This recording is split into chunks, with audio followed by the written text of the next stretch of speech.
சின்ன மருமகள்ல அடுத்து என்ன நடக்க போகுது அப்படின்னு பாத்தீங்கன்னா, இங்க பார்த்தா அந்த மலர்கிட்ட போஸ் வந்துட்டு தப்பா நடந்துக்கிற பாக்குறான். ஒழுங்கு மரியாதையா இங்க இருந்து போயிரு, தொடப்பக்கிட்ட பிஞ்சிரும், என்ன நினைச்சுக்கிட்டு இருக்க அப்படின்னு சொல்லிட்டு மலர் வந்துட்டு போஸ் பிடிச்சு வெளியே தள்ளி விட்டுறாங்க. அப்புறம் சரி இவனோட பெரிய தொல்லையா போச்சு அப்படின்னு சொல்லிட்டு மனசுக்குள்ள ஒரு மாதிரியாவே நினைச்சுக்கிட்டு இருக்காங்க. அப்புறம் பார்த்தா இங்கிட்டு போஸ், சேது, கணேஷ், அப்புறம் நம்ம கருப்பு எல்லாருமா சேர்ந்து பார்ட்டி வச்சுக்கிட்டு இருக்காங்க. ஒட்டு மொத்தமா சேர்ந்து குடிச்சுக்கிட்டு கும்மாளம் போட்டுக்கிட்டு இருக்காங்க. இங்கிட்ட பார்த்தா அந்த சாவித்திரியும் தாமரையும் வந்துட்டு, என்னமா வீட்டுல ஒரே கல்யாண பேச்சா இருக்கு, செக்கு வரைக்கும் போயிருச்சு, ஆனா நம்மளால ஒண்ணுமே பண்ண முடியலையேமா அப்படின்னு சொல்லிட்டு தாமரை சொல்லுது. பொருடி, இன்னும் நாள் இருக்கு, ஏதாவது ஒண்ணு நடக்காதுன்னு நினைக்கிறியா? கண்டிப்பா நடக்கும் அப்படின்னு சொல்லிட்டு தாமரையும் சாவித்திரியும் ஏதோ ஒண்ணு பேசிக்கிட்டு இருக்குங்க.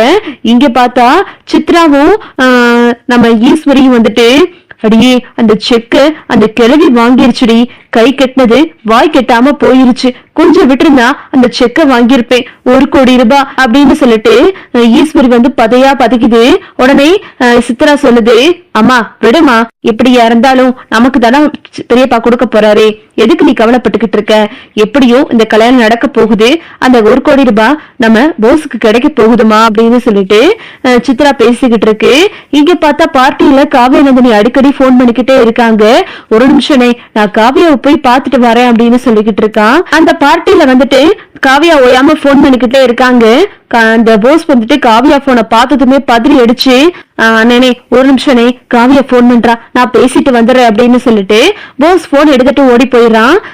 என்ன இவ்வளவு நேரம் நான் போன் பண்ணிக்கிட்டே இருக்கேன், நீங்க எடுக்கவே இல்லை அப்படின்னு கேட்கும் போது, இல்ல காவியா அது வந்து அப்படின்னு சொல்லும் போது, என்ன உங்களை பார்த்தா குடிச்ச மாதிரி இருக்கு அப்படின்னு சொல்லிட்டு காவியா கேக்குறாங்க. அப்படியா தெரியுது? ஆமா நான் குடிச்சேன், ஏன்னா கல்யாணம் இருக்க போதுல, அதனால எங்க அண்ணன் கொஞ்சம் பார்ட்டி வச்சிருந்தாரு அப்படின்னு சொல்லும் போது, சரி சரி கொஞ்சமா குடிங்க அப்படின்னு சொல்லிட்டு காவியா ரொம்ப சத்தம் போட்டுட்டு போனை வச்சிடறாங்க. அப்புறம் பார்த்தா தமிழும் மலரும் வீட்டுக்குள்ள வராங்க. தமிழ் வர்றத பார்த்துட்டு ஈஸ்வரி வந்து, இவன் இதுக்கடி இங்கே வர்றா அப்படின்னு சொல்லிட்டு, அடியே எதுக்கடி இங்க வர அப்படின்னு சொல்லிட்டு ஈஸ்வரி கத்துது. நான் ஒன்னும் உங்ககிட்ட பேச வரல அப்படின்னு சொல்லிட்டு தமிழ் வந்துட்டு, மாமா ஒரு நிமிஷம் மாமா, உங்ககிட்ட ஒரு முக்கியமான விஷயம் பேசணும், இங்க பாருங்க மாமா, இது மலரக்காவோட 10வது மார்க் ஷீட், இதுல அவங்க எவ்வளவு மார்க் எடுத்திருக்காங்கன்னு பாருங்க, அவங்க அடுத்து வக்கீலுக்கு படிக்கணும்னு அவங்க ஆசைப்படுறாங்க மாமா, அதனால அவங்க படிக்கிறதுக்கு நீங்க உங்களோட அனுமதியை கொடுக்கணும் அப்படின்னு சொல்லிட்டு தமிழ் கேட்கவும் ராஜாங்க யோசிச்சுக்கிட்டு இருக்காரு.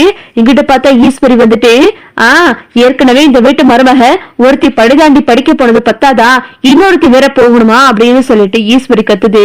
உடனே தமிழ் சொல்றாங்க, இவங்க ஒன்னும் இப்போ இந்த வீட்டு மருமக கிடையாது, நீங்க உங்க பழைய நினப்ப தூக்கி போடுங்க அப்படின்னு சொல்லிட்டு தமிழ் சத்தம் போடவும் அப்படியே ஈஸ்வரி கப்புச்சிப்பு நாப்பாயிருது. இங்கிட்டு பார்த்தா நம்ம சாவித்திரி வந்துட்டு, நாங்க மலரோட படிப்புக்கு முழு ஆதரவையும் தாரோம், மலரு படிக்கணும் அப்படின்னு சொல்லிட்டு கரகோஷம் போட்டுக்கிட்டு இருக்குங்க வீட்டுக்குள்ள நின்னுக்கிட்டு. அப்புறம் பார்த்தா ராஜாங்க சொல்றாரு, சரி மலரு, நீ உன்னோட 12வது பரீட்சையை எழுது, அது போக உன்னோட வக்கீல் படிப்ப எல்லாத்தையும் நானே பாத்துக்கிறேன் அப்படின்னு சொல்லிட்டு ராஜாங்க வந்து மலர் படிக்கிறதுக்கு சம்மதம் சொல்லிடுறாரு. இங்கிட்ட பார்த்தா சாவித்திரி வந்துட்டு ஈஸ்வரியை பார்த்து முறைக்குது. ஈஸ்வரிக்கும் சித்ராவுக்கும் ஒரே பதட்டமா இருக்கு, இவ வேற படிக்க போறாளே அப்படின்னு சொல்லிட்டு. அப்புறம் பார்த்தா இங்கிட்டு மலர் வந்து வீட்டுக்கு வர்றாங்க. மலரும் தமிழும் சேது வந்துட்டு தனத்துக்கிட்ட சொல்லிக்கிட்டு இருக்காரு, இந்த போஸ் பையன் சரியா பொண்டாட்டி தசனா மாறிட்டான் இப்பவே, ஏன்னா போன் பண்ணதும் ஓடி பதறான் அப்படின்னு சொல்லும் போது தமிழ் வந்துட்டு, பொண்டாட்டி தசனா இருக்கிறது அம்பட்டு ஒண்ணு குத்தம் இல்லையே, நீங்களும் ஒரு காலத்துல பொண்டாட்டி தசனா தானே இருந்தீங்க அப்படின்னு சொல்லிட்டு தமிழும் கிண்டல் படிக்கிட்டு இருக்காங்க. அப்புறம் பார்த்தா தமிழ் கிட்ட வந்துட்டு, என்ன நீ எங்க போயிட்டு வர அப்படின்னு கேட்கவும், மலரக்கா அடுத்து படிக்க போறாங்க, அவங்க படிக்கிறதுக்காக மாமா கிட்ட அனுமதி வாங்கறதுக்காக தான் நான் போயிருந்தேன் அப்படின்னு சொல்லும் போது, அப்படியா மலரே, வாழ்த்துக்கள், நீ நல்லா படிச்சு பெரிய வக்கீல் ஆகணும் அப்படின்னு சொல்லிட்டு சேது வந்து மலருக்கு வாழ்த்து சொல்றாரு. சரிங்க மாமா அப்படின்னு சொல்லிட்டு 3 பேரும் பேசிக்கிட்டு இருக்காங்க. அப்புறம் பார்த்தா எல்லாரும் வந்துட்டு படுக்க போயிடுறாங்க.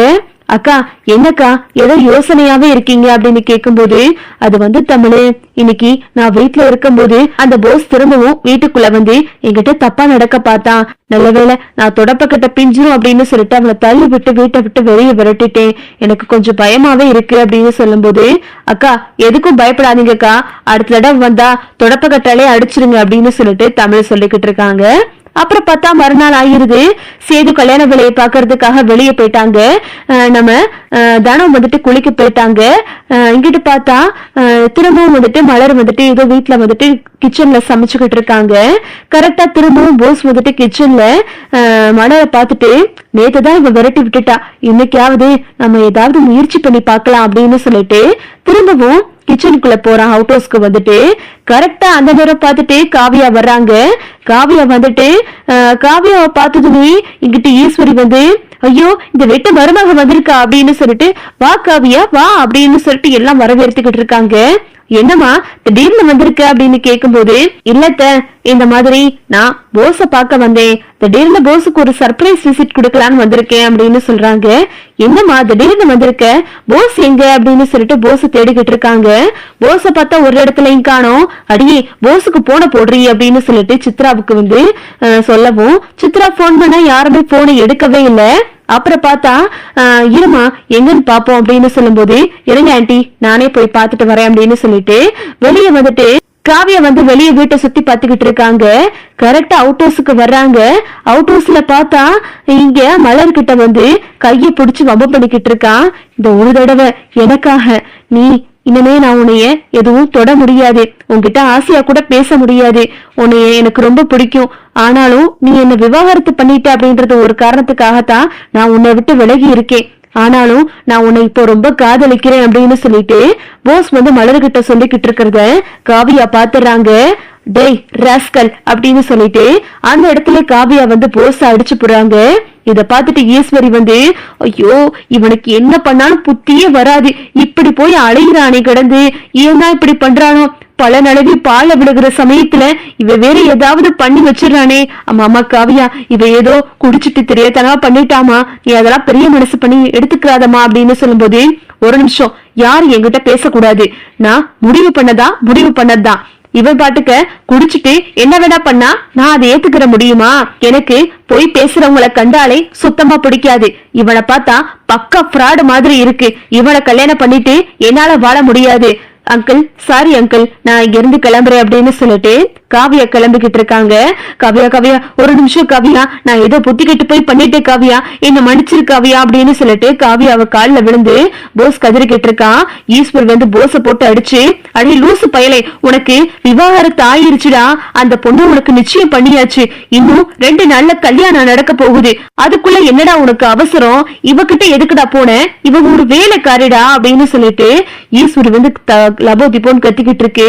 இதுதான்டா சாக்கு அப்படின்னு சொல்லிட்டு சாவித்திரி வந்து, என்ன மதனி நீங்க பாட்டுல ஏதோ பேசிக்கிட்டு இருக்கீங்க, ஒரு பொண்ணுக்கு தான் கண்ணு முன்னாடியே தன்னோட கல்யாணம் பண்ணிக்கிற போற பையன் இன்னொரு பொண்ணோட இருக்கிறத பார்த்தா யாருக்குமே கோவம் வருமா என்ன?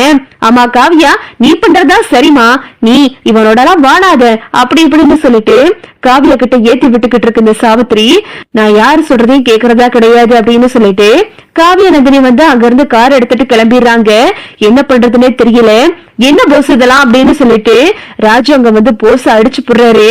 யானை தான் தலையிலேயே தான் மண்ணலி போட்டுக்கிற மாதிரி நீயும் உன் வாழ்க்கையில மண்ணலி போட்டுட்டு எடா பாவி அப்படின்னு சொல்லிட்டு ஈஸ்வரி லபோத்திப்போன்னு கத்திக்கிட்டு இருக்கு. இங்கிட்ட பார்த்தா அப்பத்தான் வந்து, நம்ம என்னதான் இவங்களுக்கு எல்லாம் நல்லது பண்ணணும்னு நினைச்சா கூட அவங்களே அதெல்லாம் கெடுத்துக்கிடுவாங்க யார் அரசாங்கம், விடு என்னதான் நடக்குதுன்னு பாப்போம் அப்படின்னு சொல்லிட்டு அப்பத்தா சொல்லிக்கிட்டு இருக்காங்க. இதுதான் அடுத்தடுத்து நடக்க போகுது. ஓகே விவோஸ், இந்த வீடியோ உங்களுக்கு பிடிச்சிருந்தா லைக் பண்ணுங்க, ஷேர் பண்ணுங்க, மறக்காம நம்ம சேனலை சப்ஸ்கிரைப் பண்ணிக்கங்க. தேங்க்ஸ் ஃபார் வாட்சிங்.